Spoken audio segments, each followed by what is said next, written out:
প্ৰাত্যহিক জীৱনৰ আমনিদায়ক ব্যস্ততাক কিছু দূৰলৈ ঠেলি আজি আমি হঠাতে এটা প্লেন কৰিলোঁ, এঠাইলৈ যাম। মোৰ সহকৰ্মী বিক্ৰম পাঠক আৰু ৰূপম গোস্বামীৰ সৈতে কলৈ যাওঁ চাওকচোন আহক।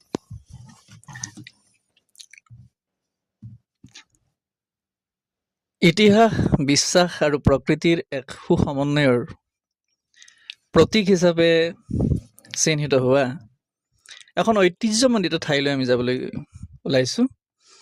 আৰু এয়া আমি আহিছোঁ প্ৰকৃতিৰে, বিনন্দীয়া প্ৰকৃতিৰ মাজেৰে এখনি সেউজীয়া পথাৰক দুচেও কৰা এই ধুনীয়া ৰাস্তাটোৰে আমি আহি আছোঁ।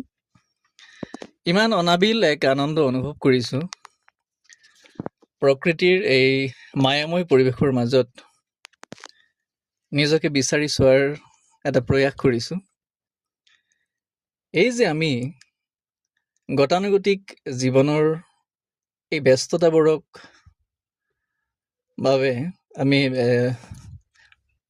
ভীষণ আমনিদায়ক হৈ পৰে আৰু কেতিয়াবা কোনো প্লেন প্ৰগ্ৰেম নথকাকৈ হঠাতেই এইবোৰৰ পৰা আঁতৰি এখন বেলেগ দুনিয়ালৈ যোৱাৰ এই যে সুযোগ আমি কেতিয়াবা লাভ কৰোঁ, তাৰ বাবেই চাগে আমাৰ জীৱন এই ইমান বিনন্দীয়া, ইমান ধুনীয়া।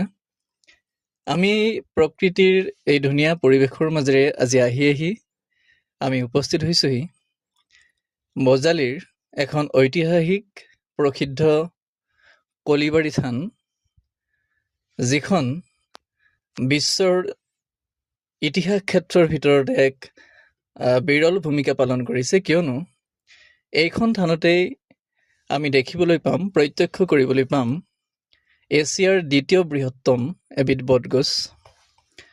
যিজোপা গছ ইয়াত বিভিন্ন ঠাইৰ পৰা অহা গৱেষকসকলে পৰীক্ষা কৰি অনুমান কৰিছে যে এই গছজোপাৰ বয়স 600 বছৰৰ অধিক।